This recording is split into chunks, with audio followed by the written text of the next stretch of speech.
So, all right, as we sort of break down the region here, Mike, we'll just start with you. What jumps out? What jumps out about the South region here? Well, I think it has to be, first of all, North Carolina being in the tournament. But I will say that matchup, with the health of Iowa State and Henson, I'll let you cook here in a second, but does that not feel like this is set up a little bit? And I don't want to say intentionally set up, but set up for Carolina to not only win a game, but win multiple games in the tournament. That's kind of my first, because I think that was a shock factor for all of us. But I personally didn't think they were going to get in, so I was shocked. I was like eating like my hibachi at the table, and then like my phone starts buzzing. I'm like, "What's going on?" They're like, "North Carolina's in." So that was kind of cool. But I mean, I filled out my bracket, and I'm gonna be honest with you, I have been going. I haven't gotten to Michigan's. Who is it? Who they play? I have been going. Would it be Sweet 16? I haven't been to Sweet 16. I haven't gone to Sweet 16 just by the nature of the beast, not necessarily maybe because of who they are. So, and then even when you look at like Auburn, like I hit up a research guy, and there's no team that's ever won a championship that's lost to 3 out of the last 4 ever. Mm-hmm. So like, when do they lose? Right. When do we take them out of it? So it's going to be interesting. Yeah, I thought. First of all, bro, how tragic is it that we're sitting here and we're like, North Carolina's in, woohoo! They're in the play-in, man. Like, come on, bro. We didn't go woohoo. We just said I didn't think they were getting in. No, you did. You did. You were eating hibachi. Were you not watching the reveal? I was literally watching it, but like it was just kind of on in the background, and I'm just not thinking of North Carolina. I wasn't even really paying attention in the sense of like, okay, did the Tar Heels get in? I was like, oh, it's a wrap. Mm-hmm. It's a wrap. So yeah.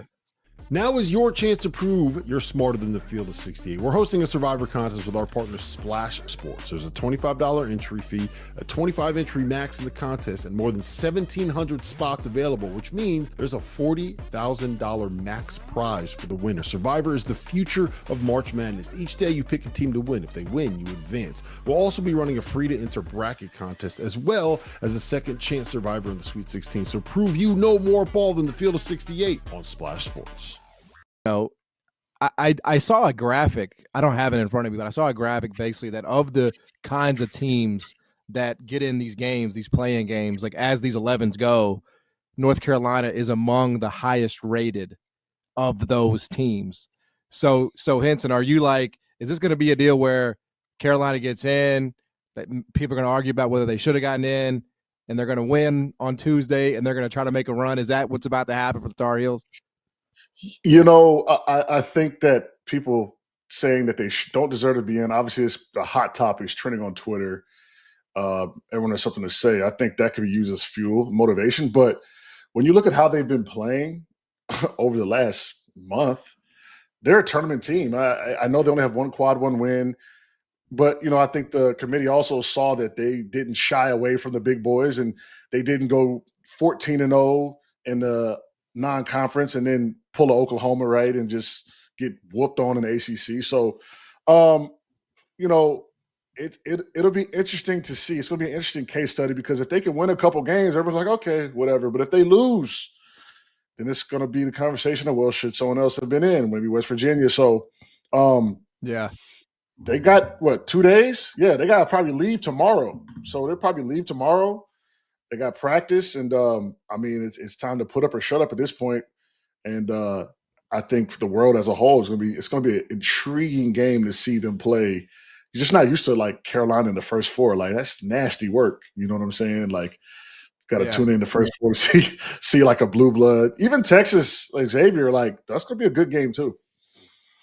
True TV Tar Heels is what the streets are saying. True TV Tar Heels. I got to get a shirt to make. I got to get a shirt made.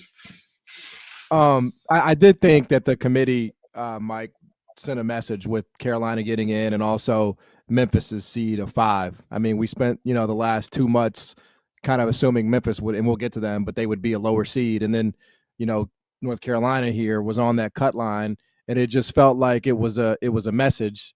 If you schedule a tough schedule out of the conference, you're going to get the benefit of the doubt if you're on that line against a team that maybe didn't.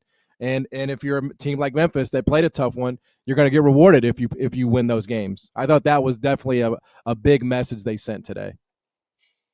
Well, it all ties back to the net. And that's a big component of it. I mean, with North Carolina specifically, and I'll touch on this really quick. I mean, lost by 3 to Kansas, 3 to Michigan State in overtime, and was really a 1-possession game towards the end against Florida. If they get 2 of those 3, probably actually maybe take out Kansas. If they get the Michigan State or Florida game or both, are they like 3 seed lines higher? Yeah. And that's a difference of 6 points, 7 points. So I think that, you don't want to reward almost, but I just think all of us are probably surprised that they pretty much got blanked in those quad 1 opportunities, like Q1A opportunities that they had early in the season, because just a couple of those would change this drastically, and they were close in those games.